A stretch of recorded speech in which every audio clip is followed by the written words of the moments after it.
예, 안녕하십니까. 국가정보학 강의 오리엔테이션입니다. 국가정보학이란 과목이 무엇이고, 어떻게 수업을 진행할 것인지, 그런 내용에 대해서 좀 간단하게 설명을 드리도록 하겠습니다. 지금 사용할 교재는 국가정보학 역사와 핵심입니다. 이 책은 2016년 판이 마지막인데 그 이후에 국가정보학이라는 게 갑자기 어마어마한 새로운 이론이 나올 수가 없다 보니까 그 이론서는 이렇게 2016년이 마지막 판이고요. 그다음에 그동안에 나왔던 기출 문제들 이런 부분들이 한 19년 동안 나온 기출 문제를 계속 업데이트 해 하다 보니까 이론 요약 플러스 기출 문제, 그다음에 예상 문제, 이런 게 포함된 책이 민진규 국가정보학입니다. 13판까지 나왔고 한 19년 동안 정말 저도 한 굉장히 오랜 시간이라고 생각되는데 2006년도 처음 국가정보학이라는 과목에 국정원이라든지 정보직 군무원에 포함된 이후에 제가 계속 지금까지 기출 문제라든지 예상 문제를 업데이트 해왔고 가장 오랫동안 해온 사람이다 이렇게 좀 볼 수 있을 것 같습니다. 그래서 이 책에 물론 당연히 국정원하고 정보직 군무원 기출 문제는 공개되지 않습니다. 다른 과목은 지금 대부분 다 공개되는데 일반 공무원 시험들이 어 국정원은 당연히 공개를 안 하는 거고 군무원도 정보직 군무원에 관련된 국가정보학, 정보사회론, 심리학 이 세 과목은 공개하지 않아도 국가안보상 굉장히 중요한 문제이기 때문에 공개하지 않아도 된다는 법원의 판단도 받았고 지금 공개되고는 있지 않습니다. 단지 제가 가르친 학생들이 가서 시험을 치고 이러이러한 유형의 문제가 나온 것 같습니다. 이런 얘기들을 제가 듣고 최대한 비슷하게 복귀한 문제지 100% 똑같은 문제는 아니다. 이렇게 좀 설명을 드릴 수 있을 것 같습니다. 국가정보학 역사와 핵심은 크게 세 편으로 구성되어 있습니다. 먼저 1편은 국가정보학의 이해. 이게 넘어갈 때마다 색깔이 바뀌네요. 국가정보학의 이해, 그 다음에 2편은 국가정보기관의 비밀 활동과 역할, 3편은 국가정보기관의 이해와 발전 방향. 정말 세상이 많이 바뀌어졌습니다. 옛날에 80년대, 90년대까지만 하더라도 실질적으로 정보기관에 대해서 입에 올리는 것 자체가 굉장히 두려워할 정도로 이런 부분들이 많이 있었었는데 2000년대 들어서 국정원도 상당히 나름대로 좀 개방적으로 바뀌어야 되겠다 이런 생각도 한 것 같고 또 새로운 인재 어떤 그런 부분을 채용하기 위해서 이런 걸 공개하다 보니까 처음으로 국가정보학이라는 과목이 2006년도 처음으로 생겼고요.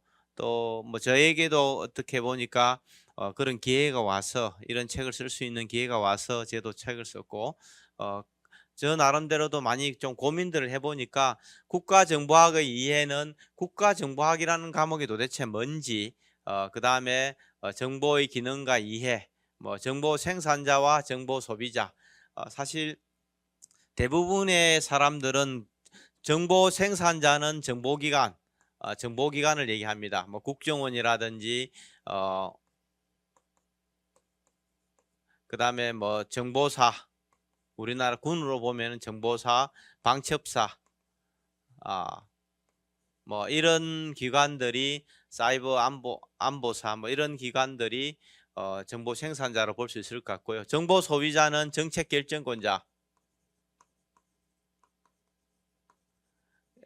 예를 들면은 대통령이라든지 장관들이라든지 이런 사람들이 정보 소비자라는 겁니다. 컨슈머, 프로듀서 이런 용어들을 쓰고 있는데 한국에서는 제가 최초로 썼고요. 또 대부분들이 이런 용어를 쓰는 걸 좀 두려워하는 거죠. 약간 경제학에서 쓰는 용어들인데 이런 부분들까지 써야 되느냐 이렇게 생각하고 있는데 뭐 이런 부분들에 대해서 정보 생산자가 누구며 어떤 고민들을 갖고 있는지, 정보 소비자가 누구고 이 사람들은 또 어떤 고민을 갖고 있는지 뭐 이런 부분들에 내용이 포함된 게 정보 생산자와 정보 소비자고, 그 다음에 첩보 수집. 대개 정보기관의 활동들은 우리가 정보 활동과 그 다음에 방첩 활동, 그 다음 비밀 공작 활동, 이게 뭐 별로 안 좋은데요. 어쨌든 이 세 가지 활동을 하게 되는데 지금 그 일장은 거의 대부분이 정보 활동에 관련된 부분들입니다. 정보 활동. 정보 활동을 어떻게 하는지, 정보를 어떤 식으로 기획하고, 첩보를 어떻게 수집하고, 첩보를 탐색하는 방법, 그리고 그 정보를 분석하고, 분석한 정보를 보고서로 생산하고 배포하는 과정, 정보 활동이 1편 내용을 거의 다 포함한다 이렇게 보시면 될 것 같고요. 2편은 국가정보기관의 비밀 활동과 역할입니다. 그래서 우리가 방첩 활동도 외부에 드러나지 않으니까 비밀 활동이라 이렇게 볼 수가 있을 것 같고요. 비밀 공작도 마찬가지입니다. 우리가 영화의 소재로 가장 많이 쓰는 것들이 이런 부분들인데 비밀 공작 활동이 7장입니다. 우리가 뭐 선전 공작, 정치 공작, 중군사 공작 뭐 이런 부분들이 비밀 공작 활동이라고 그러는데, 과거에 뭐 북한에서 124 특수군부대를 보내서 청와대를 기습한다든지, 뭐 대통령을 암살하기 위해서 암살조를 보낸다든지, 아니면 간첩을 보내서 사회를 혼란스럽게 한다든지, 또 우리가 지금 북한으로 삐라를 보내고 북한이 또 우리 남쪽으로 여러 가지 전단을 보내는 이런 것들을 선전공작이라고 부릅니다. 이런 것들이 비밀 공작에 포함되고, 각각의 종류가 뭐가 있는지 뭐 그런 어떤 역사들, 이런 부분들이 비밀 공작 활동입니다. 그다음 8장은 방첩과 보안입니다. 방첩이라고 그러면은 우리가 많이 보는 게 간첩을 막는다. 그러니까 다른 국가, 우리가 적성국이든 우방국이든 다 포함됩니다. 다른 국가가 우리나라에 와서 첩보 수집을 하는 것을 막는 게 방첩이다. 이렇게 좀 보시면 될 것 같고요. 보안 활동은 좀 더 소극적인 것들이 보안 활동이다. 뭐 이렇게 보면 될 것 같습니다. 그 다음에 최근에 많이 이슈가 되고 있는 경제정보 활동입니다. 산업 스파이라고 이렇게 얘기들을 많이 쓰고 있는데요. 우리도 똑같아요.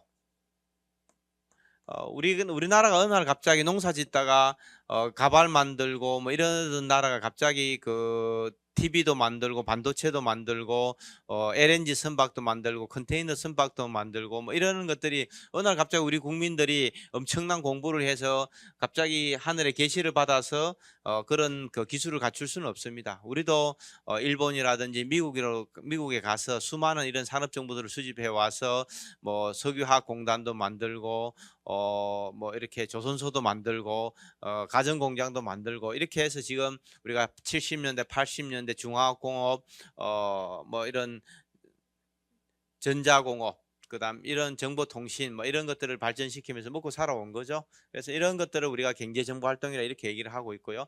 뭐 정보, 그다음에 뭐 테러와 범죄, 9.11 테러 이후에 상당히 이제 이게 이슈가 되고 있는 거죠. 과거에는 우리가 테러는 별로 걱정하지 않는 그런 나라였었는데, 여러 가지 9.11 테러 이후에 테러에 대한 위험들이 높아지고요. 물론 한국의 알카에다나 뭐 이런 이슬람 국가 조직원들이 한국에 서 테러를 하지는 않겠지만은, 한국 사람들이 해외에서 상사 주재원이라든지 외교관이라든지 유학생이라든지 여행객이라든지 뭐 이런 사람들이 테러에 노출될 수 있다는 겁니다. 그래서 우리가 아프가니스탄에 가서 샘물교회 선교사들이 뭐 이런 테러의 희생양이 된다든지, 또 이라크에서 우리 일하러 간 근로자들이 납치되고 테러 희생양이 되는 이런 부분들이 발생한다는 거죠. 그리고 뭐 범죄들입니다. 국제범죄. 뭐 국제 범죄도 상당히 옛날에는 우리가 해외에 나가야만 국제 범죄의 희생양이 된다 이런 생각을 했었는데 지금은 뭐 중국의 삼합회가 우리나라 국민을 대상으로 보이스피싱을 한다든지 또 일정하게 해외에 있는 해커가 우리나라 국민을 대상으로 랜섬웨어 같은 이런 공격도 하기도 하고 기업을 공격하는 뭐 이런 일들이 많이 발생한다는 겁니다. 그다음 뭐 요즘 얘기 많이 나오는 게 마약.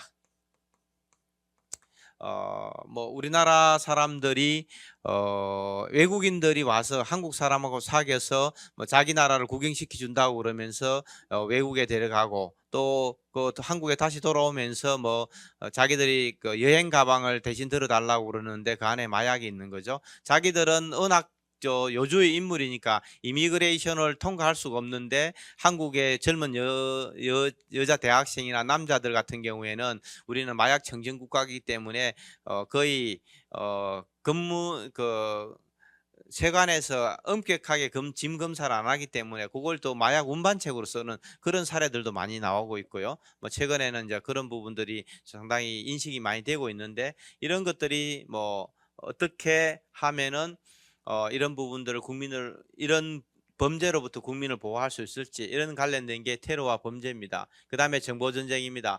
어 사이버 정보 전쟁, 인포메이션 워페어, 뭐 정보 전쟁 이런 얘기를 쓰고 있는데 지금은 거의 군대도 그렇고 모든 게 컴퓨터하고 다 연결돼 있다는 거죠. 옛날에는 제가 뭐 군대에 있을 때만 하더라도 예를 들어서 어 포병이 포를 쏘려고 그러면 간척 장교가 산 위에 올라가 가지고 거리를 측정하고 뭐 이렇게 얘기했었는데 지금은 뭐 좌표 같은 게 정확하게 나오니까 간척 장교도 필요가 없고 뭐 이런 것들이 되는데 어느 날 갑자기 GPS 신호가 사라진다든지 뭐 우리가 미국의 GPS 위성을 쓰지 못한다든지 이래 되면은 뭡니까? 그때는 우리가 포도 뭐 하나 못 쏘는 거죠. 뭐 이런 것들이 문제가 되는 거고 요번에 그 우크라이나 전쟁에서 보면은 사이버 심리전 같은 거 이런 것들도 많이 일어나는 거죠. 자기들이 러시아의 탱크를 뭐 몇 대를 부셨다. 뭐 러시아 군인들이 뭐 살려달라고 얘기한다. 뭐 이런 사진들도 드론으로 찍어 가지고 공포감을 조성한다든지 뭐 이런 것들을 우리 사이버 심리전이라고 그러는데 이게 정보 전쟁입니다. 사실상 굉장히 큰 효과들을 발휘하는 거죠. 뭐 이런 것들. 그다음에 국가 위기 관리.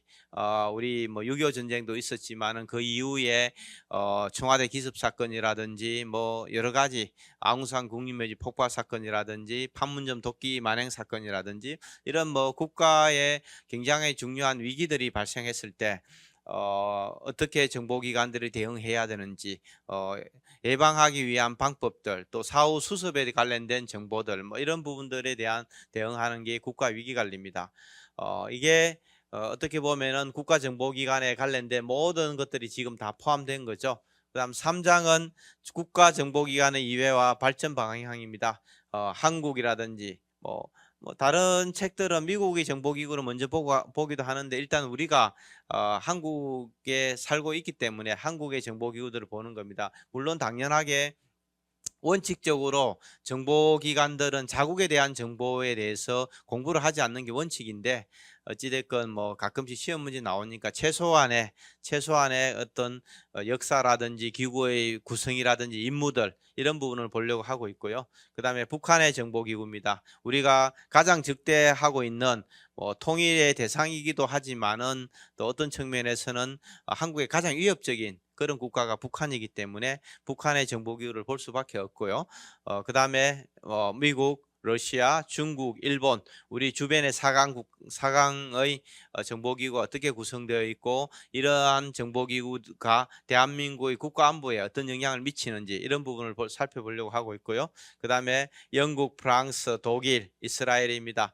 영국은 뭐 근대적 의미의 국가정보기관을 가장 먼저 만든 나라고 가장 선진화된 모델들을 갖고 있었기 때문에 또 그 영국의 정보기관들을 1차, 2차 대전을 거치면서 미국의 정보기관들이 그 방식들을 학습해 가고 또 미국의 정보기관의 많은 부분들이 우리 한국이라든지 수많은 국가들의 정보기관의 롤모델이 되었기 때문에 영국을 볼 수밖에 없고요. 그다음에 프랑스도 뭐 일정 부분 유럽에서 중요한 국가이기 때문에 보고 있는 겁니다. 그리고 독일 독일의 정보기관, 뭐 독일은 전범 국가이기 때문에 독일이 뭐 정보기관이 너무 잘 만들어져 있다, 뭐 이런 얘기는 할 수 없지만 최소한 독일이라는 국가가 지금은 영국이 브렉시트로 어, 유럽 연합에서 이탈하고 나서 지금 어떻게 보면 유로존 라고 불리는 그런 유럽 대륙의 가장 큰 경제력과 군사력을 갖고 있는 나라는 독일입니다. 독일.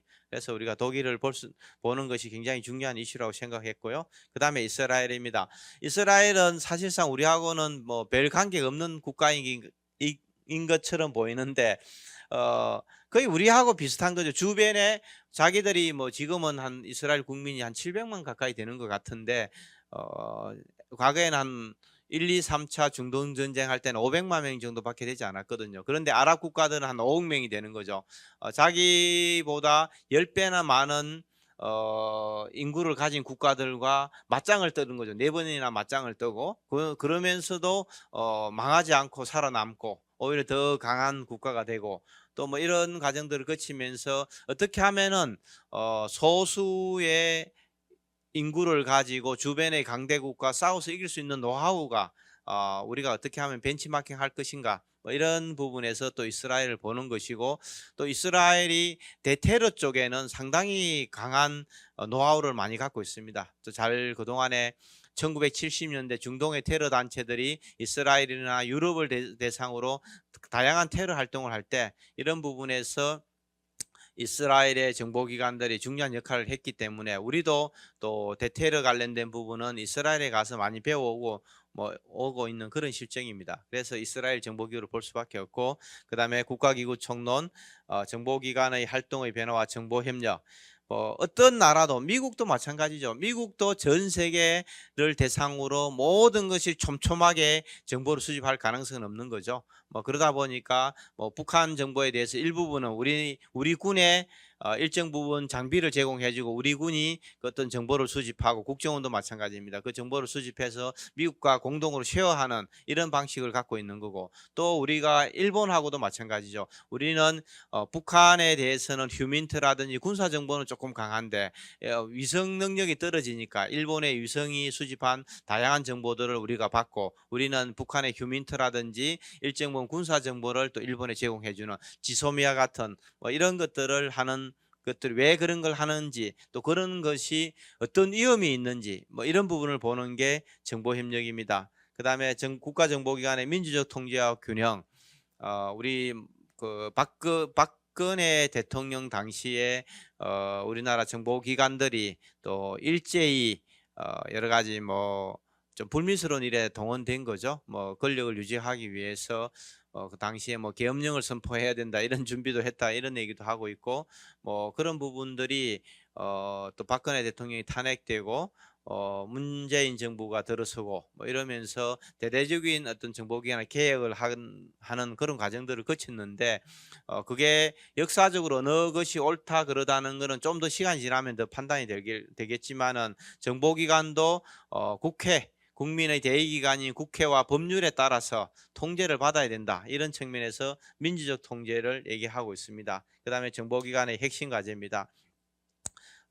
제가 봤을 때는 뭐 거의 정보기관들이 하는 업무가 60년 전이나 지금이나 똑같다는 거죠. 똑같고 뭐 사용하는 장비가 조금 더 개선되었는데, 뭐 그러다 보니까 여러 가지 아직도 조직 내부에 여러 문제들도 갖고 있고, 뭐 이런 부분들에 대해서 어떻게 대응하면 좋은 것인지, 뭐 이런 것들을 연구한 게 3편 국가정보기관의 이해와 발전 방향입니다. 어, 상당히 광범위한 내용이죠. 광범위한 내용이고, 다른 저자들이 그 이후에 여러 책을 좀 쓰고 뭐 이렇게 했지만 저처럼 이렇게 다양한 영역을 커버한 사람은 아직까지는 없습니다. 그래서 저도 뭐 여러 가지 경험도 하고 많은 책도 쓰고 많은 강의도 다니고 뭐 여러 가지 노력들을 좀 하고 있습니다. 뭐 그래서 뭐 제가 이런 얘기를 드리는 것은 우리 정보기관 출신들이 대부분 정보를 하던 사람들이 퇴직 이후에 은둔 생활하다가 인생이 끝나는 경우들이 많은데, 그렇지 않고 좀 더 좀 활발하게 다양한 사회 활동을 했으면 좋겠다. 뭐 이런 생각들을 갖고 뭐 제 개인 소개를 좀 해드리는 겁니다. 뭐 저도 IT 쪽에도 오랫동안 그 일을 했고요. 뭐 여러 가지 기업들의 전산 시스템 같은 거 ERP라든지 ERP 뭐 SCM 뭐 CRM 뭐 이런 것들 뭐 EP 뭐 이런 것들 KMS 뭐 이런 다양한 시스템을 설계하고 DW도 뭐 데이터 웨어하우스 설계하고 뭐 이런 것들에 대해서 컨설팅도 하고 오랫동안 좀 돌아다녔고요. 뭐 여러 가지 경영 자문도 좀 많이 하고 있고 신문이라든지 뭐 방송이라든지 또 해외 뭐 블룸버그라든지 로이터 같은 이런 언론에도 인터뷰하고 소개도 나가고 그런 활동을 다양하게 했습니다. 지금도 뭐 여러 언론에 글 쓰고 매일매일 글 쓰고 또 뭐 각 방송도 출연하고 뭐 이런 일들을 하고 있습니다. 그래서 중요한 것은 정보를 다루는 사람들이 세상에 다룰 정보는 굉장히 많기 때문에 정보 전문가가 되려는 노력들이 좀 필요하다는 겁니다. 어떤 자기가 어, 다루고 있는 정보라는 것은 국가 비밀이기 때문에 정보기관에서는 그걸 갖고 나오는 순간 국가보안법 위반이고 군사비밀보호법 위반이기 때문에 그걸 정보를 갖고서 활동할 수는 없습니다. 그 정보를 다룬 스킬들 그런 어떤 방법론에 대한 툴들만 갖고 있으면은 나와서 좀 다양하게 활동할 수 있지 않을까 그런 생각들을 갖고 있습니다. 그래서 제가 강의할 목표는 일단 국정원의 NIT 정보 소양을 좀 어떻게든 30문제가 출제가 되는데 140문제 중에 30문항이 정보 소양입니다. 이 부분이 뭐 과거에는 국가정보학이 20문제 또 일반 어떤 시사상식이 10문제 뭐 이렇게 구성이 되었었는데 최근에는 그뭐 구성 비율이 조금씩 변화되고 있습니다. 100%뭐 딱 정해진 것이 아니라 뭐 조금씩 변화되긴 하지만은 어쨌든 뭐 국가정보원을 시험을 준비하면서 국가정보학에 대해서 모른다 이렇게 얘기는 할 수는 없을 것 같고요. 일단은 올 10월부터 12월까지 3개월 동안 그 이론을 요약을 하려고 생각하고 있습니다. 기초 이론을 소개하고 심화 이론을 소개하고 현안 이슈들 다양하게 책에 없는 내용도 우크라이나 전쟁이라든지 여러 가지 이스라엘 하마스, 이스라엘 헤즈볼라의 전쟁이라든지 이란 중동 정세라든지 뭐 다양한 영역에 대해서 현안 이슈들을 좀 보려고 하고 있고요. 그래서 체계적으로 이론을 좀 가르치려고 하고 있습니다. 단순하게 책에 있는 내용을 읽고 지나가는 것이 아니라 왜 이런 이론들이 나왔는지 백그라운드, 뭐 역사들 뭐 이런 부분들을 좀 체계적으로 볼 생각입니다. 그리고 기출 문제를 좀 풀어볼 생각입니다. 물론 100% 동일한 문제는 아니지만은 그동안에 19년 동안 기출된 문제들을 보면서 이게 조금 차이가 있습니다. 일반 공무원 시험 문제는 문제를 공개하니까 매년 어려워져요. 매년 어려워지는 거죠. 왜냐하면 학생들이 익숙한 문제, 기출 문제, 작년에 나왔던 거 또 나왔네 이럴 수는 없는 거거든. 그럼 다 만점 받으니까요. 그러다 보니까 계속 이상한 문제를 뭐 이상하지는 않지만 어려운 문제를 계속 약간 꼬우면서 복잡하고 계속 그리만 틀리게 만드는 그런 문제들이 있는데 국가정보원의 국가정보소양 문제는 일단 유출이 안 되니까 출제위원 입장에서 굉장히 마음이 편한 거죠. 어차피 아는 사람 아무도 없는 거고 대충 아는 정도를 가지고는 뭐 상관없는 거죠. 그러다 보니까 기출 문제를 반복해서 출제하는 그런 경향들이 있습니다.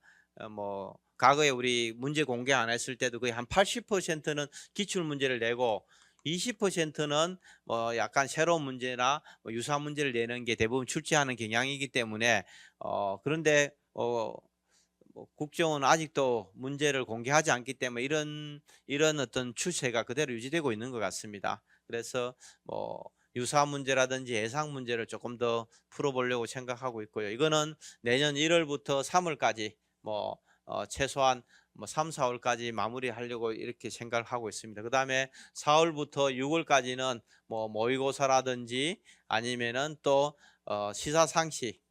시사상식에 관련된 문제 10문제가 시사상식에 관련된 문제들입니다. 뭐 이 부분들을 좀 꼼꼼하게 보면서 최대한 커버를 하려고 노력하고 있습니다.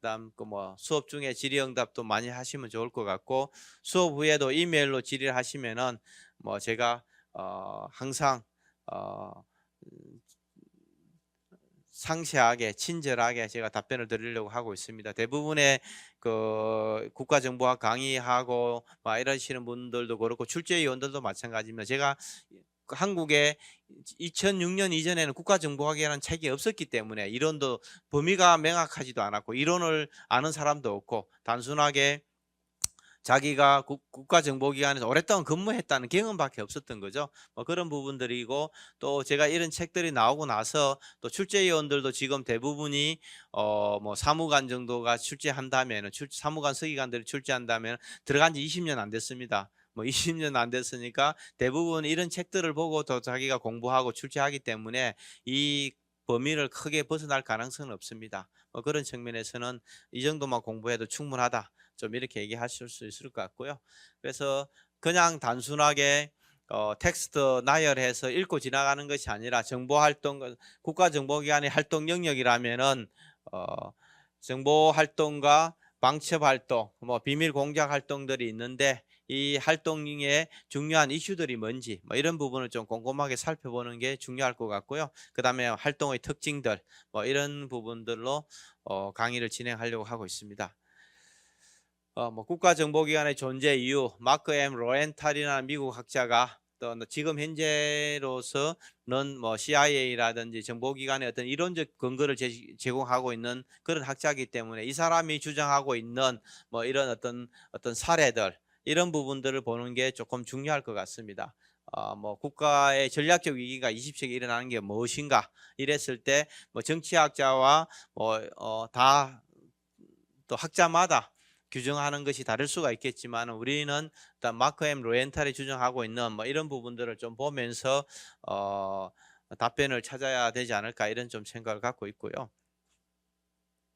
그다음에 뭐 국가 정보의 새로운 패러다임에 대해서 뭐 냉전과 탈냉전 사실 어떻게 보면은 지금 그 20세기는 2차 대전이 끝나고 냉전 60년대까지 냉전이 이어지고 70년부터 대탕트가 되었는데 70년 이후는 큰 변화가 없어요.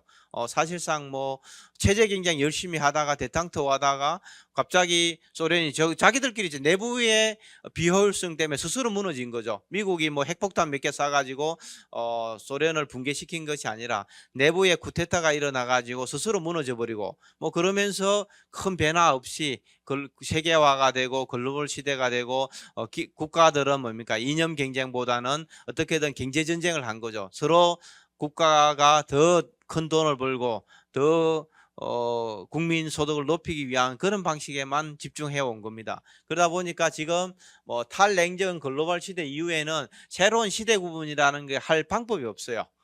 갑자기 뭐 2000년 들어와서 뭐가 달라졌냐 그런 것도 없습니다. 지금도 똑같습니다. 21세기 들어와서 벌써 24년이 된 거예요. 와, 정말 세월이 너무 빠른 것 같습니다. 1999년도 해가지고 2000년 된다면서 그거 난리치고 뭐 이런 게 벌써 24년이 됐으니까 어찌됐건 뭐 탈냉전 글로벌 시대 뭐 이런 부분들에 대해서 우리가 뭐가 차이가 있는지 이런 부분을 좀 보려고 생각하고 있고요. 뭐 강의할 수 있는 방법들입니다. 그리고 문제들도 그동안에 뭐 2006년도 군무원 나오고 나면은 또 2007년도에 2007년도에 국정원 문제가 나오고 또 국정원 문제 나온 것들이 군무원으로 가고 뭐 서로 이렇게 교차 출제되는 경향들이 많이 일어나고 있습니다. 그래서 우리가 일단 뭐 국정원에 출제된 문제도 봐야 되겠지만 군무원에서 출제된 문제들도 같이 보는 것이 시험을 대비하는 데는 좀 유리하다 이렇게 볼 수 있을 것 같고요. 각종 관련된 이론들이라든지 내용들을 해설을 보면서 이런 방식으로 문제를 풀려고 좀 노력하고 있습니다. 그 다음에 뭐 연구 방법, 뭐 국가안보란 무엇인가 해서 단순하게 거의 기출 문제를 좀 많이 풀어보고 기본적으로 암기를 했다면은 뭐 쉽게 좀 답을 찾을 수 있는 그런 문제가 대부분 출제되고 있다 이렇게 좀 볼 수 있을 것 같고요. 그래서 뭐 오리엔테이션은 전반적으로 제가 국가정보학을 뭐 대한민국에서 가장 오랫동안 공부한 학자로서 그 미국의 또 이론을 가장 많이 공부한 사람으로서 전반적으로 이론의 어떤 백그라운드라든지 그동안에 변화된 내역들 뭐 이런 부분들 책에 있는 내용을 제가 설명하는 것보다는 책에서 설명하지 못한 많은 부분들 뭐 이런 부분들에 대해서 좀 가급적이면은 많이 좀 설명드리고 또 국정원 들어간다 해서 끝나는 것이 아니라 들어가서 또 임무를 수행하고 조직 생활하는 그런 과정 속에서도 필요한 게 국가정보학 지식입니다. 사실 뭐 PCS를 도행 도식 열심히 좋은 점수 받아봤자 들어가면 아무 쓸모가 없습니다. 아무 쓸모가 없는데 국가정보학 이론이라든 이런 내용들은 들어가서도 또 앞으로 퇴직 이후에도 평생 죽을 때까지 뭐 이 지식들을 갖고 있으면 살아가는데 큰 도움이 되는 그런 부분이기 때문에 좀 마음가짐을 다르게 갖고 공부를 했으면 좋겠다. 뭐 이런 생각을 갖고 있습니다. 그래서 오랜 이게 9.11 테러 그 오사마 빈 라덴을 2011년도입니까? 2011년도가 파키스탄에 있는 오사마 빈 라덴을 사살하기 위해서 네이비 실이 작전 상황을 지금 현재 백악관 그 상황실에서 보고 있는 그런 내용들입니다. 어, 뭐 여기가 이 친구가 오바마입니다. 오바마. 우리나라 같으면 대통령이 여기 앉겠죠, 그죠? 가운데 대통령이 딱 앉아가지고 폼 잡으면서 야, 막 지나가는 거 한번 설명해봐 이럴 건데 여기는 오바마가 구석에 제가 쪼그려 앉아 있고 힐러리 클린턴이 넘버 투가 여기 가서 앉아 있고 그죠? 그런데 미국은 뭡니까? 양키들은 실무자가 책임자 오너입니다. 오너십을 갖는 거죠.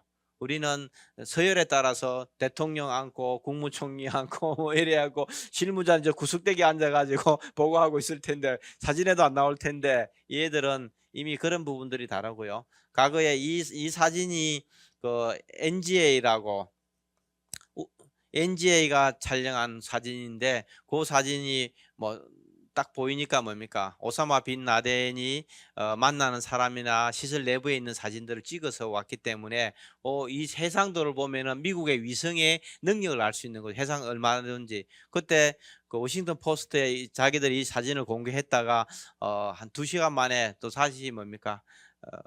다시 사진에 이 모자이크 처리해가지고 사진을 다시 공개한 거죠. 근데 이미 2시간 동안 인터넷에 오만 대 다 퍼다 날라갔기 때문에 이미 게임 끝난 거죠.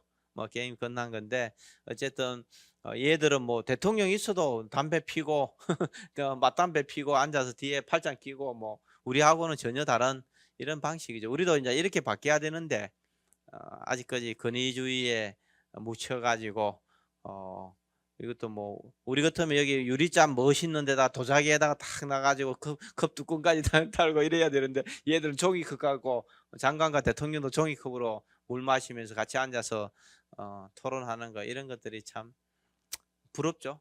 저는 부럽습니다. 부럽고 어찌됐건 뭐 이런 방식으로 가지고 한 3개월 동안 12강입니다. 12강 12주 36강 동안에 제가 그동안에 30한 5년 가까이 쌓아온 지식과 경험들을 좀 최대한 쉽게 좀 설명드리는 그런 시간을 갖도록 하겠습니다. 오리엔테이션은 여기서 마치도록 하겠습니다.